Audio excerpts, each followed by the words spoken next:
Let's take you live to Mt.Elgon, where our reporter Willie Lusige tells us more about the killings that continue in what is feared to be land-related conflicts. Willie, many thanks for joining us this morning. What is the latest from there? Good morning. Actually what has been happening in Mt.Elgon is a land dispute that has been there for so many years. We saw yesterday actually around 7 p.m. a primary school teacher was killed by unknown assailants who have been linked to the G5 group, which has been terrorizing and even sometimes maiming villagers in Mt.Elgon in what has been related to a long-term historic land dispute. And this is not the only case. Actually now, totally more than 35 people have been killed. Yesterday I visited the area and I filed the following report.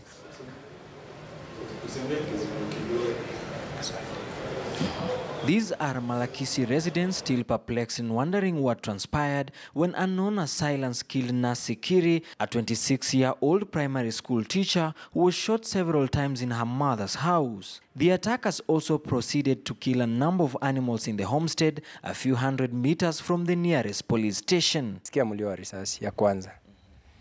Ikapiga tukadhania pengine ni baruti ama ni nini. Kidogo tukasikia ya pili. Watu wote tukatoka nje sasa. Pigia dadangu Nanzi, simu hakushika simu.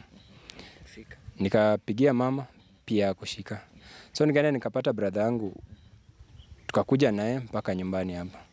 Sasa kufika kwa nyumba hapa, kufika kwa mlango tukapata matone ya damu ikienda kwa bedroom huko. Mtu anapigwa risasi saidi ya 5 na haridhiki.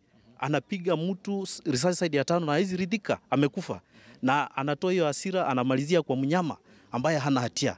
Neighbors say the assailants, who began shooting without asking any question, attacked a few hours after the family had returned home from tending their crops in the troubled Mt.Elgon area. One motorcycle rider who was in the compound escaped with injuries after the assailants confirmed that he was not a member of the family. Hichi kisa sio kisa cha kwanza kutendeka.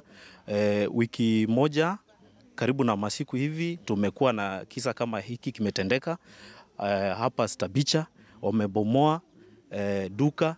Even though the motive of the killers is yet to be known, residents believe it is linked to the ongoing land dispute in the troubled Mt.Elgon region. Criminals have wreaked much havoc in the Mt.Elgon area, and now it seems that the dispute appears to spill over into other regions within the larger Bungoma County. Chanzo si wezi hawa ni mambo ya mzozo wa ardhi, na ni watu ni kama walitumwa kutoka sehemu ya juu Mt.Elgon na walikuja sehemu hizi kufanya uvamizi, walitumwa na mtu, na ni mambo ya mzozo ya ardhi nafikiria. Waziri wetu Matiang'i ile bidii yenye alikuwa anafanya kwa upande wa education aweze kuangazia kwa upande wa security. This is the house that the killings happened yesterday, while villagers believe the gang was hired from Mt.Elgon. Willie Lusige reporting for KTN News in Malakisi, Bungoma County. Michelle, actually, this is not the only case, as I had indicated earlier. More than 35 people have been killed for the last 4 months, and even more than 500 families displaced in the troubled Chebuyuk land settlement scheme in Mt.Elgon, where we have seen an emergence of a new gang known as G5, led by the general himself, known as Cheparkach, still at large, not yet arrested, but police are doing everything to try to arrest him. Even they have extended their search up to Uganda. But with me here is one of the long-term serving journalists for Standard, who has covered Mt.Elgon crisis for more than 20 years. We just want to have a little bit of a conversation because he's more in a better position to tell the story. Labda unaweza ukatuambia tu jina lako na labda kwamba umekuwa unaandikia Standard muda mrefu. Ni nini chanzo cha mzozo wa Mt.Elgon? Vita vya Mt.Elgon vinatokana na land title deeds. Title deeds kama singepeanwa kwa watu ambao wako genuine ingekuwa vyema, because siasa imeingia ndani. Unapata watu wako na interest, aswa wanasiasa wa Mt.Elgon. Kila mtu anapigania watu wake, lakini kama wange identify genuine wa mashamba hayo wapeane hizo vyeti, hiyo shida ingelikuwa imekwisha. Umekuwa ukiangazia hivi visa kwa zaidi ya miaka 20 katika eneo la Mt.Elgon. Labda serikali imejaribu kufanya nini na imechukua hatua gani? Na je, mbona hizo hatua hata kuleta wanajeshi kumeshindwa kusuluhisha hizo changamoto? Serikali kuleta hata kafi huko na kuleta maaskari kukaa hapo kupika watu, hiyo sio suluhisho. Kwanza haswa wakati huu Mimi nauliza serikali, hii tume ya uwiano ya Francis Ole Kaparo inafanya kazi gani? Watu wa Mt.Elgon wameishi kwa amani kwa muda mrefu. They don't need mambo ya maskari kuwalinda kila wakati. Na jambo la pili, wananchi wanasiti kusaana.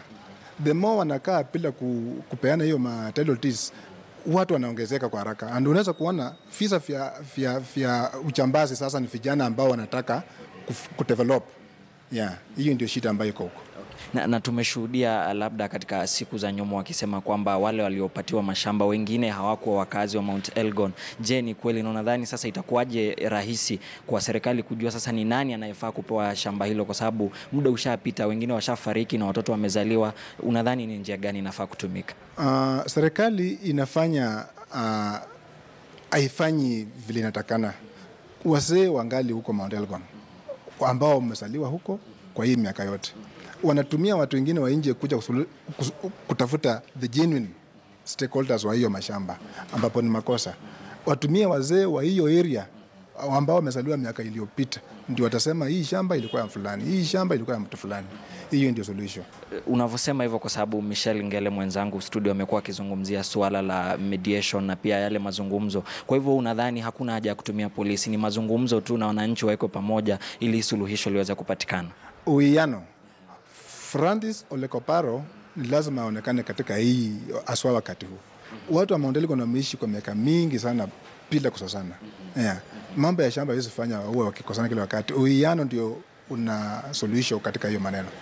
Tukimalizia tu, jana nimeona kwamba yule aliyeuawa ako mbali sana na Mt.Elgon, lakini ameuawa kwa sababu ana shamba pia huko. Unadhani kwamba ikiendelea hivi labda hivi vita vitaweza kupanuka zaidi hasa katika kaunti ya Bungoma? Hawa watu ambao wako nje ya Mt.Elgon ni watu ambao wanahofia maisha yao. Hiyo kitu imekuwa kikubwa kiwango kwamba sasa wameanza kufanya nini? Kukimbia huko. Wanalima na wanaishi kwingine. Sababu ya security, sio kitu kingine. Tukimalizia tu, labda unadhani kwa nini hawa G5 hawajaweza kukamatwa hata baada ya jeshi kuwa kule na polisi, na pia wengine wanadai wametorokea Uganda? Sababu gani zinafanya wasiweze kushikwa? Sababu ni kwamba hao watu wanashirikiana na watu ambao kwa ground. So kushikwa ni ngumu. Hata wakishikwa wengine pato wanasaliwa. Kuna vijana ambao wanataka kudevelop. Na development ya Mt.Elgon watu wanarely kwa shamba. Na hiyo shamba lazima watafute solution yao. Once and for all.